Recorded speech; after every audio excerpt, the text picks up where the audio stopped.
In this presentation, we are going to cover the dimensions of democratic administration. Specifically, we will cover citizen participation, bureaucratic responsiveness, bureaucratic representativeness, and administrative effectiveness as a possible threat to personal freedom.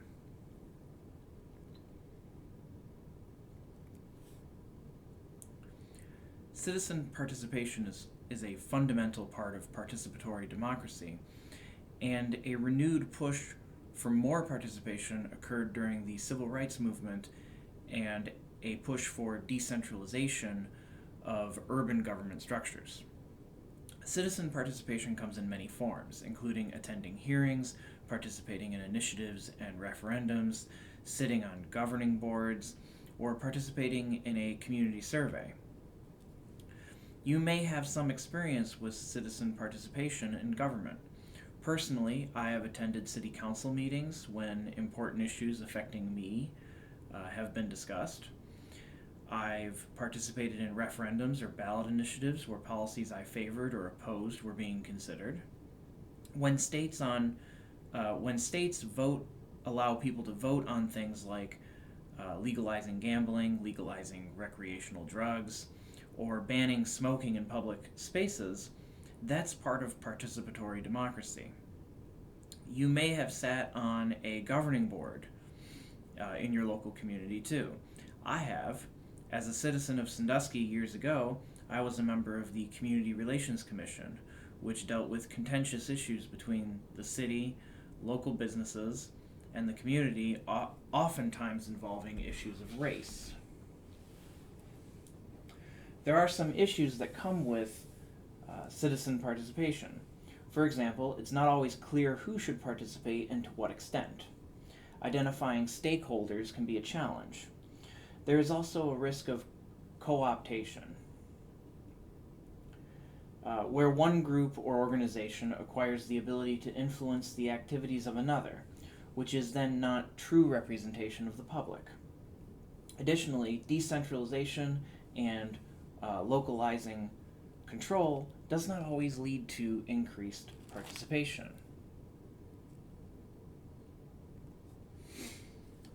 The issue of bureaucratic representativeness centers on how our public administrators should carry out the will of the public. This comes back to the different roles of representatives, the delegate and the trustee. The delegate maximizes the public's impact on decision making, but does not take advantage of their own expertise as the representative. The trustee role emphasizes the representative's capabilities and public's trust that their interest will be served. Though this is often applied to elected representatives, it can apply to unelected bureaucrats too.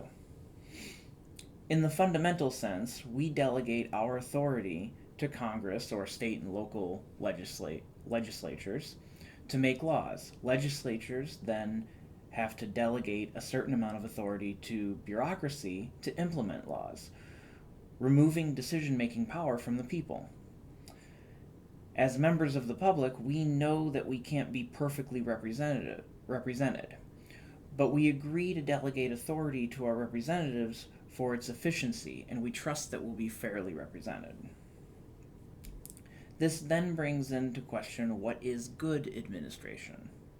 It can be argued that good administration is predictably and reliably responsive to the public, and the only way to achieve this is to reduce the discretion technical experts have in the bureaucracy. This is a double-edged sword, because on one hand, we want people with technical expertise to be making well-informed decisions, but on the other hand, we want our bureaucracy to be fair, i.e., predictable, and responsive to the public. The need for predictability creates more red tape, the burdensome paperwork that is famous in bureaucracy. Think about it this way. When you visit the Bureau of Motor Vehicles and you are required to have 4 different documents that establish your identity and residency, that's the red tape that makes bureaucracy predictable and, in a sense, democratic. every person is held to the same standard for proving who they are. It is not up to the discretion of the bureaucrat to decide who qualifies for a driver's license. The red tape that takes power out of the hands of unelected bureaucrats and assures that citizens are treated equally is usually discussed in a way that is that red tape is an unnecessary burden that creates inefficiencies, and it's not discussed as red tape in a way that is used to hold our bureaucrats accountable.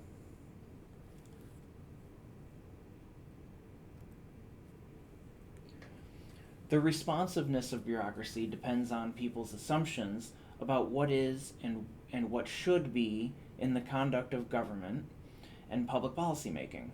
Responsiveness requires meaningful access to the right decision makers and a legitimate opportunity to be heard.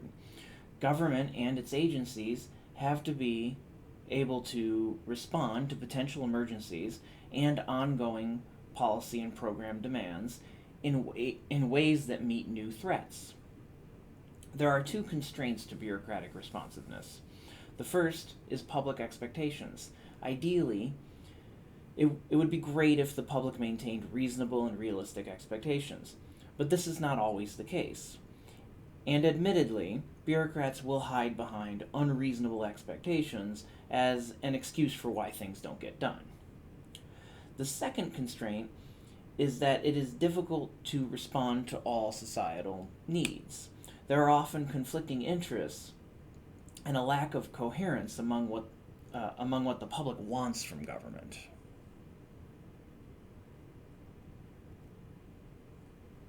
A final dimension worth discussing involves administrative effectiveness and personal liberty.